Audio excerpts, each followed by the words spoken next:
MPPSC prelims को पास करने के लिए जितना ज़रूरी है थ्योरी को पढ़ना, उतना ही ज़रूरी है उस पढ़े हुए थ्योरी की प्रैक्टिस करना, यानी कि ऑब्जेक्टिव सॉल्व करना। मैं जब भी ये बात कहता हूँ तो एस्पिरेंट्स कहते हैं कि सर कहाँ से ऑब्जेक्टिव सॉल्व करें, इतनी सारी मार्केटिंग बुक्स हैं, कन्फ्यूज़न हो जाता है कहाँ से हमें अच्छे ऑब्जेक्टिव मिल पाएंगे। नमस्कार, मैं हूँ देवेंद्र, स्वागत है आपका आज के नए सेशन में। आपके कन्फ्यूज़न को दूर करने के लिए मैं लेकर के हाजिर हूँ आज बहुत सारी ऑब्जेक्टिव टाइप स्टैंडर्ड बुक्स जो कि मार्केट में आपको अवेलेबल हो जाएंगी। इनमें से वो बुक आपको परचेस करना है जो बुक आपको अच्छी लगती है, जिसकी लैंग्वेज आपको समझ में जल्दी से आ जाती है ना। कठिन स्तर की बुक आप लेकर के आएंगे तो हो सकता है आपको समझ में आने में थोड़ा सा समय लग जाए, है ना। तो चलिए सबसे पहले शुरू करते हैं कि मध्य प्रदेश के ऑब्जेक्टिव हम कौन सी बुकों से सॉल्व करने वाले हैं। ठीक, चलिए। तो मध्य प्रदेश ऑब्जेक्टिव को सॉल्व करने के लिए मध्य प्रदेश की ये बुकें आपकी यूनिट नंबर 1, 3 और 5 की थ्योरी के ऑब्जेक्टिव कवर करेंगी। ठीक, कौन कौन सी बुक हैं, देखिए 5 बुक मैं लेकर के हाजिर हूँ आपके लिए। नंबर 1 जो बुक है वो है TMH की, टाटा मैकग्रा हिल की बुक है। नंबर 2 है, ये बुक है पुणेकर पब्लिकेशन की। ठीक, इसके बाद नंबर 3 कबीर पब्लिकेशन की बुक है। नंबर 4 की बात करें तो ये महावीर पब्लिकेशन की बुक है। और नंबर 5 परीक्षा धाम पब्लिकेशन की बुक है। ठीक, नंबर 1 और 2 की जो बुकें हैं TMH और पुणेकर की, ये मैं आपको रिकमेंड करूंगा कि इन दो बुक में से कोई एक बुक आप लेकर के आएँ। इनमें जो ऑब्जेक्टिव टाइप्स हैं, ये ऑब्जेक्टिव आपको डिस्क्रिप्शन के साथ मिलेंगे, यानी कि व्याख्यात्मक रूप से मिलेंगे। हर एक प्रश्न की इनमें नीचे व्याख्या दी हुई है कि यदि अगर किसी प्रश्न का उत्तर कोई सही है तो वह सही क्यों है।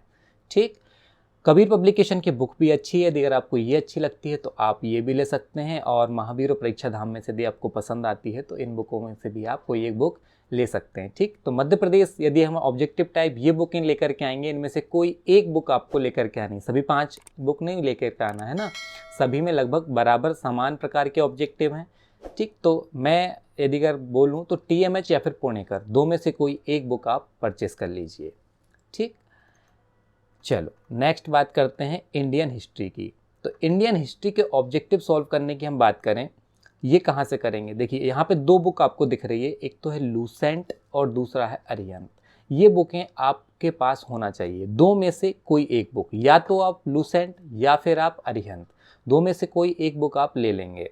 इसके बाद मैं बात करूँ कि जो घटना चक्र है भारतीय इतिहास का, ये भारतीय इतिहास का घटना चक्र, इसमें क्या हुआ है, जब भी जितनी भी एग्ज़ाम हुई हैं अदर स्टेट से, चाहे MPPSC हो या फिर UP, CG, राजस्थान, तो यहाँ पर भारतीय इतिहास से संबंधित जितने प्रश्न इन परीक्षाओं में पूछे गए हैं उनका यहाँ पे संकलन है, कलेक्शन किया हुआ है घटना चक्र में। ठीक, पूर्वावलोकन में। ठीक है, या फिर आप रुक्मणी पब्लिकेशन की ये बुक ले सकते हैं। इसमें भारतीय इतिहास के लगभग 3900 के आसपास क्वेश्चन आपको देखने को मिलेंगे। ठीक, तो क्या करना है आपको, ये दो बुक हैं, एक तो अरिहंत और एक लूसेंट, इन दो बुकों में से कोई एक बुक आपको परचेस करनी है। और इन दो बुकों में से जो भी बुक आपको अच्छी लगती है वो बुक आप परचेस कर सकते हैं। इन दो बुकों में आपको व्याख्यात्मक देखने को नहीं मिलेंगे, जो प्रश्न देंगे दिए रहेंगे वो व्याख्या के रूप में नहीं रहेंगे। लेकिन जबकि इतिहास में रुक्मणी की बात करूं या फिर घटना चक्र की, तो यहाँ पे आपको डिस्क्रिप्शन फॉर्म में देखने को मिलेंगे, डिस्क्रिप्टिव ऑब्जेक्टिव देखने को मिल जाएंगे। ठीक, तो आपको दो में से कोई एक ये बुक लेना है। अच्छा, ये लूसेंट और अरिहंत बुक लेने का फ़ायदा ये है कि इसमें आपको हिस्ट्री के साथ साथ geography, polity, economics, science, games and sports, computer और एनवायरनमेंट एंड इकोलॉजी, इनके क्वेश्चन भी आपको इसमें देखने को मिलेंगे। इसलिए मैं कह रहा हूँ कि दो में से कोई एक बुक आप जरूर परचेस करें। ठीक, चलिए नेक्स्ट की हम बात करें ज्योग्राफी की। तो ज्योग्राफी की बात करते हैं, ज्योग्राफी की जो ऑब्जेक्टिव सॉल्व करेंगे तो यूनिट 4 हमारी कवर हो जाएगी। दो में से कोई एक बुक आपके पास है, साथ ही साथ घटना चक्र की सामान्य भूगोल, पुनरावलोकन या फिर पूर्वावलोकन आप ले सकते हैं। और भूगोल रुक्मणी पब्लिकेशन की दो में से कोई एक बुक आपके पास होना चाहिए। ठीक, एक तो कौन सी हो गई, यहाँ पर भी दो ऑब्जेक्टिव टाइप बुक्स आपको मिल जाएंगी, इनमें से दो और इनमें से कोई एक, इन दो बुकों में से कोई एक या फिर ये आखिरी की दो बुकों में से कोई एक बुक। तो ज्योग्राफी आपका यहाँ से कंप्लीट हो जाएगा, इंडियन और वर्ल्ड का। इसके बाद हम बात करेंगे कि पॉलिटी के ऑब्जेक्टिव कहाँ से सॉल्व किए जाएँ। तो पॉलिटी के जो ऑब्जेक्टिव हैं ये आपके यूनिट 6 कवर करेंगे और दो बुकों में से कोई एक बुक आपके पास है, और घटना चक्र और रुक्मणी पब्लिकेशंस की कोई एक बुक आप इनमें से ले सकते हैं। यहाँ पर आखिरी की ये जो दो बुकें हैं इनमें आपको डिस्क्रिप्शन टाइप क्वेश्चन देखने को मिल जाएंगे। ठीक, व्याख्यात्मक रूप से दिए हुए हैं, हर एक प्रश्न की व्याख्या की गई है। इसके बाद बात करूं कि इंडियन इकोनॉमी, जो कि ऑब्जेक्टिव टाइप यूनिट 6 के आपको कवर करेंगे। दो में से कोई एक बुक आपके पास होना चाहिए और इन दो में से कोई एक बुक आप ले सकते हैं। एक तो घटना चक्र की आर्थिक एवं सामाजिक विकास और भारतीय अर्थव्यवस्था के लगभग 1250 के आसपास ऑब्जेक्टिव रुक्मणी पब्लिकेशन आपको प्रोवाइड कराती है। ठीक, इसके बाद हम बात करेंगे science and environment objective type questions unit 7 के लिए। देखिए यूनिट 7 में सबसे ज़्यादा कन्फ्यूज़न है क्योंकि सिलेबस भी बहुत बड़ा है। क्यों? एक तो साइंस है और साइंस अपने आप में 3 सब्जेक्ट समाहित किए हुए हैं, फिजिक्स, केमिस्ट्री, बायो। इसके बाद उसमें स्पेस टेक्नोलॉजी भी दी हुई है। स्पेस टेक्नोलॉजी के बाद एनवायरनमेंट एंड इकोलॉजी भी है। तो ये सारी चीज़ें हैं। तो इसके लिए आपके पास इन दो में से एक बुक ये हो गई। यहाँ से एक तो आप रुक्मणी पब्लिकेशन की या फिर विज्ञान एवं पर्यावरण यूनिट 7 कबीर पब्लिकेशन की या फिर सामान्य विज्ञान, इन तीनों में से आपको कोई एक बुक लेना है। ठीक, इसके बाद ये बुक आपके पास घटना चक्र की होना ही चाहिए, पर्यावरण एवं पारिस्थितिकी। तो कितनी बुक हो गई यूनिट 7 के ऑब्जेक्टिव सॉल्व करने के लिए? एक, ये 2 और एक 3। ठीक, इन तीनों बुकों में से कोई एक बुक आपको परचेस करनी है, रुक्मणी या फिर कबीर पब्लिकेशन या फिर घटना चक्र सामान्य विज्ञान से। लेकिन पर्यावरण एवं पारिस्थितिकी के ऑब्जेक्टिव सॉल्व करने के लिए आपके पास ये ऑब्जेक्टिव टाइप बुक होना ही चाहिए। ठीक, चलिए नेक्स्ट बुक की मैं बात करूं, current affairs games and sport objective type question unit 8 के लिए। ये कहाँ से आप कवर करेंगे? देखिए, एक तो आप यदि करंट अफेयर्स साल भर का यदि आप न्यूज़पेपर से पढ़ते चले आ रहे हैं तो आपने एक डायरी बनाई होगी, उस डायरी में आप प्रतिदिन का करंट अफेयर्स लिखते चले आ रहे होंगे, तो दिक्कत नहीं है। यदि अगर ऐसा नहीं किया आपने तो आप ये वाली बुक स्पीडी की करंट अफेयर्स वार्षिकांक 2022 ये परचेस कर सकते हैं।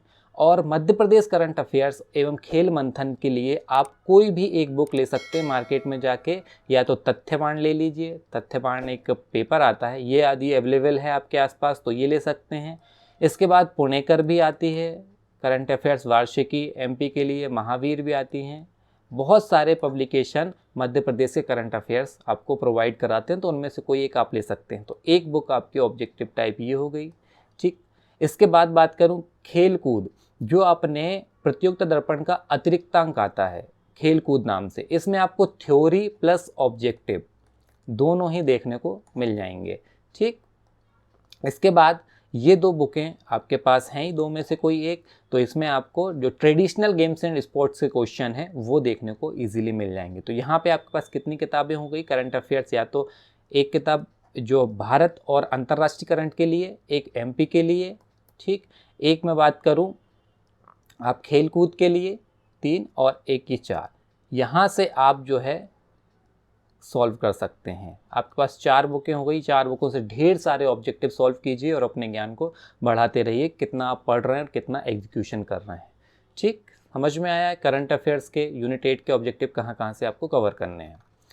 इसके बाद मैं बात करूं कि टेक्नोलॉजी यूनिट 9 आपकी जो टेक्नोलॉजी है इसके क्वेश्चन कहाँ से सॉल्व। देखिए टेक्नोलॉजी में एक तो क्या है, कबीर पब्लिकेशन की बुक है, एक है हमारे निर्माण आईएएस की संजय गुप्ता के द्वारा लिखी गई।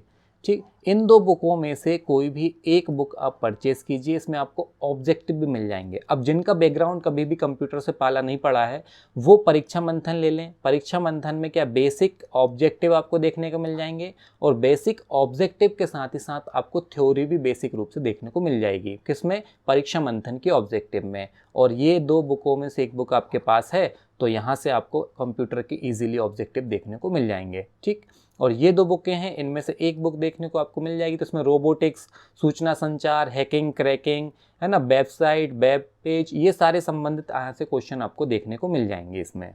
ठीक, तो ये भी आपकी यूनिट नंबर 9 कवर हो जाती है ऑब्जेक्टिव में। इसके बाद मैं बात करूँ लास्ट नेशनल एवं स्टेट कमीशन की, जो कि ऑब्जेक्टिव टाइप क्वेश्चन यूनिट 10 के लिए। एक तो है संजय गुप्ता निर्माण आईएएस की जो किताब है ये, और एक है मेघा सीरीज़ की किताब, और एक है कबीर पब्लिकेशन की किताब। ये तीनों ही किताब थ्योरी प्लस ऑब्जेक्टिव दोनों ही प्रोवाइड कराती हैं। यदि अगर आप राष्ट्रीय प्रादेशिक कबीर पब्लिकेशन की लेंगे तो शॉर्ट्स आपको नोट्स देखने को मिलेंगे और पीछे उससे संबंधित ऑब्जेक्टिव देखने को मिलेंगे। तो मैं कहूँगा कि बेस्ट बुक मेरी तरफ से रिकमेंड है कबीर पब्लिकेशन की। इसके बाद सेकंड नंबर पे आप निर्माण आईएएस रख सकते हैं, थर्ड नंबर आप रख सकते हैं मेगा सीरीज़ की। या फिर जिनको नहीं पसंद है ये रिकमेंडेशन, तो वो अपने हिसाब से देखें कि मार्केट में कौन सी बुक उनके लिए ज़्यादा अच्छी है। ठीक, तो आज हमने देख लिया कि कहाँ से आपको ऑब्जेक्टिव सॉल्व करना है। बहुत सारे लोगों की क्योरी थी, परेशानी थी कि सर ऑब्जेक्टिव की इतनी सारी बुकें हैं, कौन सी अच्छी बुकें हैं, मध्य प्रदेश लोक सेवा आयोग से संबंधित जो प्रश्न हैं कहाँ से आएंगे। तो वो ये बुकें हैं, यहाँ से आप परचेस कर सकते हैं। ठीक, आई होप कि आपको बहुत अच्छे समझ में आ गया होगा कि कौन सी किताबें आपको मार्केट से लेकर के आनी है ऑब्जेक्टिव सॉल्व करने के लिए। Thank you, wish you all the best.